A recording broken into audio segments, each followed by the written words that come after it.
जय माता दी दोस्तों। माता रानी आपकी सारी मनोकामनाएं पूर्ण करें और आप जीवन में खूब सारी तरक्की करें। इसी के साथ आज का जो वीडियो है वो मैं शुरू कर रही हूं। दोस्तों आज के वीडियो में मैं बात करने वाली हूं संकटा माता की पूजा हो जाने के बाद में, जब पूजा समाप्त हो जाती है तो सामान का जो है वो हमें क्या करना चाहिए, किस प्रकार से कौन सा सामान जो है वो हमें यूज़ में लाना चाहिए और कौन सा सामान जो है वो हमें विसर्जन जो है वो कर देना चाहिए। तो चलिए आज के वीडियो में संपूर्ण जानकारी जो है वो आप सबके साथ शेयर कर रही हूँ। तो यहाँ पे जो संकटा माता की पूजा है वो हो चुकी है। और देखिए यहाँ पे सबसे पहली बात, अगर ये पूजा जो है वो खास करके सुबह ही होती है। अगर आपकी पूजा जो है वो सुबह हो जाती है तो आप दोपहर में भी हटा सकते हैं। मान लीजिए बहुत जल्दी सुबह हो जाती है पूजा, और अगर ऐसा करना संभव नहीं है या आपकी पूजा जो है वो 12 बजे होती है, 12 बजे के बाद तक चलती है, तो जब पूजा जो है वो एकदम ठंडी हो जाए, जैसे जो भी आपने हवन किया है वो एकदम शांत हो जाए और कम से कम 4 से 5 घंटे का समय जो है वो हो जाए, उसके बाद ही सारा सामान जो है वो हटाना चाहिए। जैसे सुबह पूजा होती है तो शाम को हटाना चाहिए, और शाम को पूजा होती है तो सुबह हटाना चाहिए। इस बात का विशेष रूप से ध्यान रखना चाहिए। कभी गरम गरम चीज़ें जो है वो नहीं भरनी चाहिए। जैसे बहुत सारे लोग क्या होता है कि कहीं जा रहे होते तो उनको लगता है पूजा जो है वो समाप्त हो गई है, बस जल्दी से भरो दे दो बस हो गया। ऐसे नहीं करना चाहिए।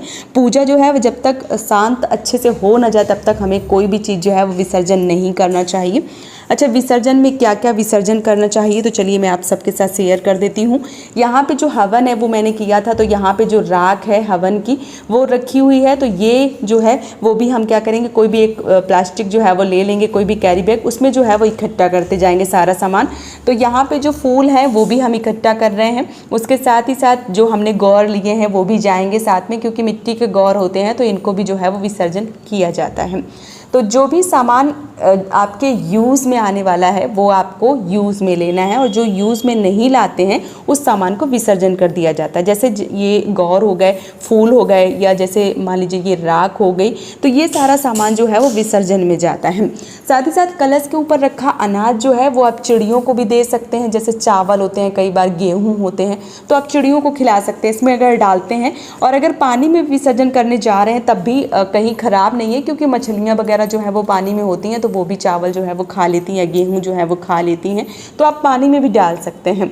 साथ ही साथ जैसे बाकी सामान है, जैसे पान हो गया, तो पान प्रसाद के रूप में घर में जो भी खाना चाहते हैं आप उनको दे सकते हैं।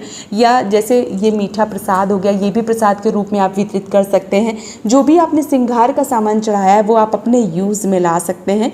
कहीं भी आपको ये नहीं करना है कि किसी को दान में दे देना। ये सामान जो है वो प्रसाद के रूप में होता है तो आपको यूज़ करना चाहिए।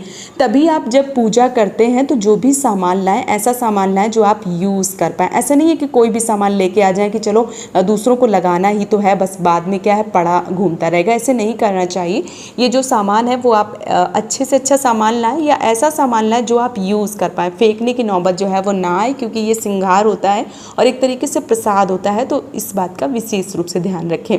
तो यहाँ पर जो भी सामान मैंने ख़रीदा है वो मैं सारा का सारा जो है वो प्रसाद के रूप में यूज़ करूँगी, अपने यूज़ में जो है वो लेने वाली हूँ। तो ये सामान जो है वो मैं अपने यूज़ में ले लूँगी। यहाँ पे मैंने चुनरी की जगह रुमाल चढ़ाई है, तो ये रुमाल जो है वो भी मेरे यूज़ में आ जाएगी। बाकी जो भोग प्रसाद है, जैसे ये मीठा हो गया, ये भी हम घर वालों को प्रसाद के रूप में दे देंगे। पान जो है वो भी प्रसाद में चला जाएगा।